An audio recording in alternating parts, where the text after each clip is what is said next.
Welcome to Pro Tips. Please like, share and subscribe. स्वागत है एक बार फिर से आपका। और अब बारी है अगले 4 स्टॉक्स की, जिसमें बोरोसिल रिन्यूएबल हमने लिया। इसको भी उसी पावर वाली थीम से जोड़ के देखिए जो तमाम जानकारी निकल के आ रही है कि बहुत सारी जो रिन्यूएबल कंपनीज़ हैं उनमें मोमेंटम बनता हुआ दिख रहा है, क्योंकि उस तरफ से पावर परचेज हो रही है, नए एक्विजिशंस हो रहे हैं। कंज्यूमर के लिए भी थोड़ा सा दिक्कत हो सकता है, टैरिफ थोड़ी सी इंक्रीज़ हो सकती है। तो एक बड़ी थीम डेवलप हो रही है पावर में लगता है, तो उसको भी ध्यान में रखना चाहिए।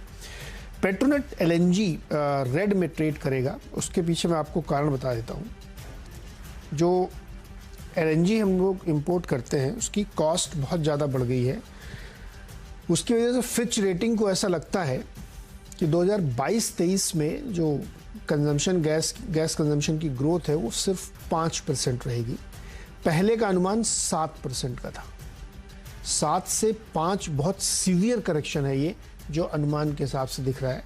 और इससे पहले के जो अनुमान लगाया जा रहा था कि 6.5-7 पिछले फाइनेंशियल ईयर में थे, अब वो 5 रह गए हैं। तो 6.5 पिछले साल था, 7 का इस साल का अनुमान था, जो घटा के 5 कर दिया गया है। वजह सिर्फ एक है कि कॉस्ट इतनी ज़्यादा बढ़ गई है गैस की, नेचुरल गैस की, कि उसकी वजह से डिमांड घट रही है। तो जैसा मैं हमेशा कहता हूँ कि गैस कंपनी, जो सिटी गैस कंपनी है, पेट्रोनेट एलएनजी, सबको अगर आपको ट्रैक करना है तो आपकी वॉल्यूम को ट्रैक करिए। मुझे लगता है ये इसके लिए दिक्कत, क्योंकि यही सबसे बड़ा इंपोर्टर है, इंपोर्ट करके यहाँ लाते हैं। तो एलएनजी की वजह से इसमें एक दिक्कत हो सकती है पेट्रोनेट एलएनजी में। जुबिलेंट फार्मोवा अगला स्टॉक है, और इसमें इसलिए क्योंकि जो Q4 का शेयर होल्डिंग अपडेट आया उसमें वो बिग बुल आरजे ने अपनी हिस्सेदारी और बढ़ा ली। 3.14 पहले थी, अब उसको बढ़ा के 3.61% कर ली है। और मुझे लगता है कि स्टॉक में इस खबर से मूवमेंट आ सकता है, तो उसको ध्यान रखिएगा। कृष्णा डायग्नोस्टिक्स, उसकी स्पेलिंग KRSNAA है। आपको ढूंढने में दिक्कत हुई थी क्या, इसीलिए बता रहे हो? हाँ, मैं तो नहीं, ठीक है, जितनी अपनी को दिक्कत होती है सबको होती है। आप पता लगा, आप कृष्णा की स्पेलिंग दिख ही नहीं रहा है। लॉजिकली तो KRISHNA हम लोग लिखते थे सब।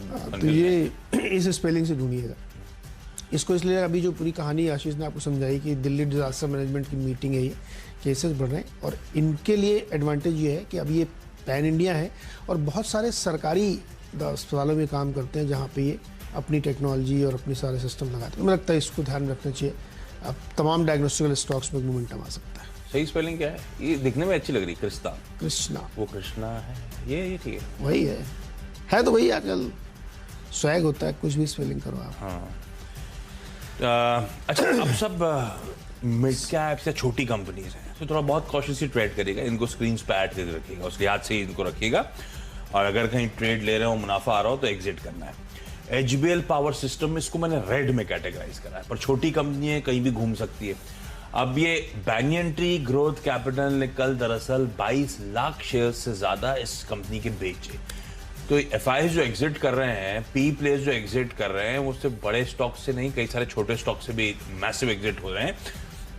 तो जरा इन सब स्टॉक्स को डाल पे रखेंगे, इनके लिए बड़ा ओवरहैंग बन जाता है, पर वो डील कल्मिनेट भी हो गई, ये भी ध्यान रखिएगा। लेकिन मुझे लगता है जब आज बाजार अगर ठंडा पड़ता है तो ये स्टॉक दबाव में आता हुआ नजर आएगा। मिष्ठान फूड्स करके एक कंपनी है, ये कंपनी बासमती राइस बनाने का काम, बासमती राइस पैकेज करने का, वीट और तुअर दाल वगैरह में भी उतर आई है। अच्छा, ये छोटी नहीं, 1300-1400 करोड़ रुपए के मार्केट कैप वाली कंपनी है। आय इसकी सॉलिड ग्रोथ दिखा रही है। तो ये नंबर्स आने के बाद इसमें कल भी रेजिलियंस था स्टॉक में, इसीलिए मेंशन कर रहा हूं। 105 करोड़ की आय बढ़कर 154 करोड़ रुपीस हो गई। प्रॉफिटेबिलिटी बहुत म्यूटेड रहती थी। इस क्वार्टर में मुनाफे का आंकड़ा 13 करोड़ के पार गया। पिछले साल इसी क्वार्टर में 31 लाख का था। अच्छा, ये ऐसा नहीं कि सिर्फ इसी क्वार्टर में एबरेशन आया है, लास्ट क्वार्टर में भी 8 करोड़ का मुनाफा रहा है। तो 8 करोड़ अब 13 करोड़, तो ये प्रॉफिटेबिलिटी पे आंकड़ों पे नजर रखिएगा। नंदन डेनिम, तो कल टेक्सटाइल स्टॉक्स को मेंशन करा था, आपको याद होगा, बढ़िया ट्रैक्शन उनमें देखने को मिल रहा था, डिस्कशन भी करा था टेक्सटाइल स्पेस पे। तो उसी टेक्सटाइल पे फोकस कंटिन्यू कर रहा हूं। ये कंपनी डेनिम्स, जैसा नाम बताता है, ये डेनिम्स, उसके साथ कॉटन फैब्रिक्स और यान्स वगैरह बनाने का काम करती है। इसकी मैं 9 महीने के आंकड़े देख रहा था FY22 के।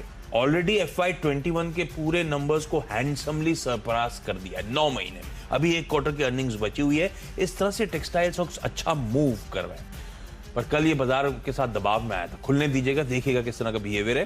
और इसकी डेनिम से 985 करोड़ रुपीस के रेवेन्यूज, शर्टिंग से 668 करोड़ के रेवेन्यूज, यान से 320 करोड़ के रेवेन्यूज। इस तरह से ट्रैक्शन है रेवेन्यू फ्रंट पे।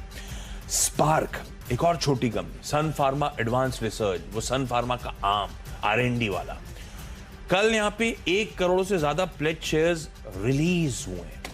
और शायद आज के कमजोर बाजार, ये सब स्टॉक कल मिड कैप पिट रहे थे, स्मॉल कैप पिट रहे थे, क्योंकि स्टॉक प्रेशर में आए थे। ये भी 4-5% गिरा हुआ है, ध्यान रखिएगा, खुलने दीजिए। अगर वाकई इस खबर के दम पर कुछ ट्रैक्शन आ रहा है तब तो इस पे फोकस बनाइएगा, नहीं तो छोड़ दीजिएगा। स्पार्क में क्या है, फार्मास्यूटिकल्स आज शायद बेहतर बिहेव करते हुए नजर आए। यूएस में भी जो इंडियन लिस्टेड एडीआर्स थे वो बेहतर कर रहे थे, वो टैरो तक वापस हरे निशान में आ गया। सन फार्मा का आम, ये दूसरा आम सन